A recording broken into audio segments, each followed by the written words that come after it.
पश्चिम बंगाल में चुनावी नतीजे आए। भारतीय जनता पार्टी को जबरदस्त जीत मिली। अभी सरकार का गठन होना बाकी है, नए निजाम की प्रक्रिया चल रही है, लेकिन सूबे की आबोहवा पूरी तरह से बदल चुकी है। बंगाल के अलग अलग इलाकों से हिंसा तो हो ही रही है, लेकिन हत्याओं का सिलसिला भी थमने का नाम नहीं ले रहा है। हालात ये है कि बीते कुछ दिनों से हिंसा और मामले में लगभग 5 लोगों की मौत हो चुकी है, लेकिन बुधवार की देर रात एक ऐसी वारदात हुई जिससे पूरा बंगाल दहल उठा। नमस्कार, मैं हूं प्रदीप शर्मा और आप देख रहे हैं इन 24 न्यूज की खास पेशकश खूनी सियासत। जी हां, बंगाल में चुनाव के दौरान 2 हिंसा देखने को मिली ही थी, लेकिन चुनाव के बाद खूनी सियासत का सिलसिला थमने का नाम नहीं ले रहा है। पश्चिम बंगाल में चुनाव नतीजे आने और बीजेपी की जीत के बाद लगातार हिंसा, आगजनी और तोड़फोड़ की खबरें आ रही हैं। लेकिन बुधवार रात की अगर बात करें तो बुधवार की रात हिंसा का यह आग तब और ज्यादा धधक उठी जब उत्तरी 24 परगना जिले के मध्यम ग्राम में बीजेपी नेता शुभेंदु अधिकारी के करीबी सहयोगी और निजी सहायक चंद्रनाथ रथ की गोली मारकर हत्या कर दी गई। मध्यम ग्राम का यह दोहरैया इलाका देर रात उसका था। शुभेंदु अधिकारी के पीए चंद्रनाथ अपनी कार से गुजर रहे थे। ड्राइवर कार चला रहा था और बगल वाली सीट पर वो बैठे हुए थे। जानकारी के मुताबिक एक कार काफी देर चंद्रनाथ की स्कॉर्पियो का पीछा कर रही थी। इतने में पीछे वाली कार आगे आती है और उसकी गति धीमी हो जाती है। ऐसे में चंद्रनाथ की कार की भी स्पीड स्लो हो जाती है और साइड से बाइक सवार बदमाश आते हैं और चंद्रनाथ के सीने में ताबड़तोड़ गोलियां उतार दी जाती। माहौल पूरी तरह से हिंसात्मक हो जाता है। कुल 10 राउंड गोलियां चलाई गई। उनके शरीर से 2 गोलियां निकाली गई।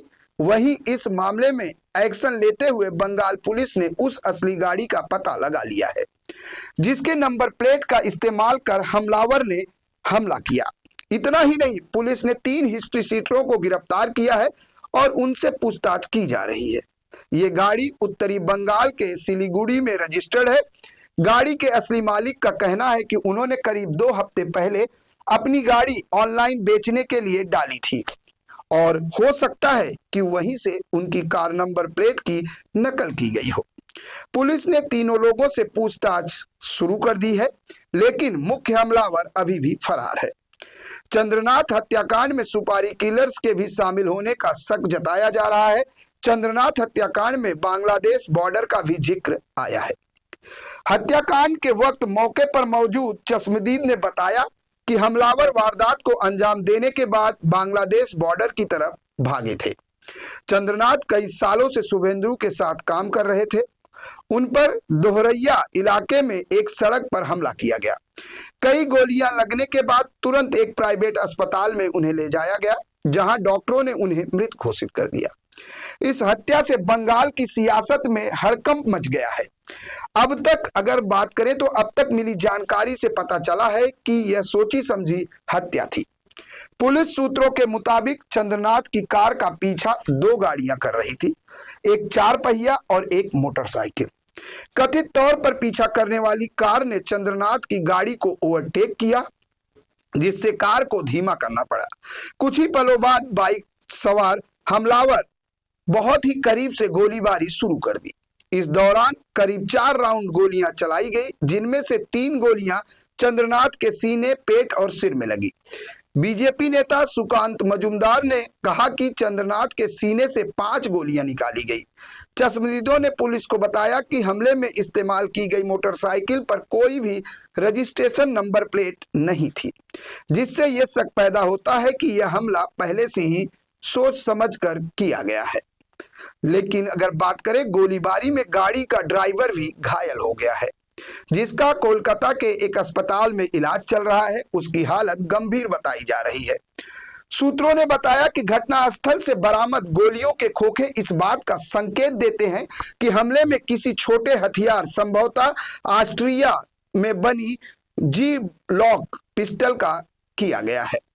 हालांकि जांचकर्ताओं ने आगाह किया है कि सटीक हथियार की पुष्टि केवल फॉरेंसिक जांच के बाद ही हो पाएगी।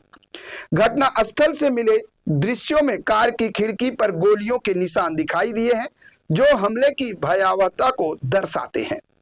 जांचकर्ताओं ने घटनास्थल से खाली कारतूस और जिंदा गोलियां बरामद की है। पश्चिम बंगाल के डीजीपी सिद्धार्थनाथ गुप्ता की अगर हम बात करें तो उन्होंने कहा कि इस हमले से जुड़ी एक गाड़ी को रोक लिया गया है। उन्होंने कहा कि कार की नंबर प्लेट के साथ छेड़छाड़ की गई थी। हमने गाड़ी को जब्त कर लिया है, उसमें से चले हुए कारतूस और जिंदा गोलियां बरामद की गई हैं। कई सीसीटीवी फुटेज की जांच की जा रही है। संदिग्धों की आवाजाही पर भी अब पूरी तरीके से पता लगाने के लिए पुलिस की टीमें जेसर रोड और आसपास के इलाकों की सीसीटीवी फुटेज खंगाल रही हैं। चल रही जांच के तहत स्थानीय चश्मदीदों से भी पूछताछ की जा रही है। चंद्रनाथ रथ को शुभेंदु अधिकारी का भरोसेमंद सहयोगी माना जाता था और वे कई सालों से उनके साथ करीब से जुड़े थे। वो राजनीतिक कामों के लिए सक्रिय रूप से उनके साथ शामिल थे, जिसमें हाई प्रोफाइल भवानीपुर चुनाव भी शामिल है। बीजेपी की सीनियर लीडर किया घोष ने दावा किया कि चंद्रनाथ को उनकी सियासी भूमिका की वजह से निशाना बनाया गया। उन्होंने कहा कि चंद्रनाथ ने शुभेंदु अधिकारी के लिए बहुत मेहनत से काम किया। यह कोई अचानक हुई घटना नहीं, इस हत्या के पीछे राजनीतिक रंजिश हो सकती है। इतना ही नहीं, बीजेपी नेता अर्जुन सिंह ने कहा कि यह चुनाव के बाद की हिंसा है या अभिषेक बनर्जी द्वारा की गई ये जांच का विषय है। यह एक सुनियोजित हत्या है जिसे एक तेज निशानेबाज ने अंजाम दिया है। अभिषेक बनर्जी के कुछ पुलिस अधिकारी हैं जो सिर्फ यही काम करते हैं। यह अभिषेक बनर्जी का ही काम है।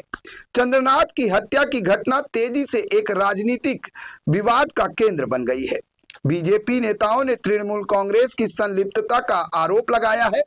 बीजेपी विधायक तरुण ज्योति तिवारी ने कहा कि हम तो शांति का संदेश दे रहे हैं, लेकिन टीएमसी ने सबसे बड़ी गलती कर दी। हालांकि टीएमसी ने इस हत्या की कड़ी निंदा की है और आरोपों से इनकार किया है। एक बयान में पार्टी ने हाल ही की उन घटनाओं का जिक्र किया है जिनमें उसके अपने कार्यकर्ताओं को निशाना बनाया गया था और कोर्ट की निगरानी में जांच की मांग की गई। तृणमूल कांग्रेस ने कहा कि लोकतंत्र में हिंसा और राजनीतिक हत्याओं की कोई जगह नहीं है। दोषियों की पहचान होनी चाहिए और उन्हें सजा मिलनी चाहिए। बहरहाल देखना यह होगा कि बंगाल में शुरू हुआ यह संघर्ष कब जाकर थमता है। फिलहाल इस पेशकश में इतना ही। बाकी की ताजा तरीन खबरों के लिए बने रहें इन 24 न्यूज के साथ। मुझे यानी प्रदीप शर्मा को दीजिए इजाजत। नमस्कार।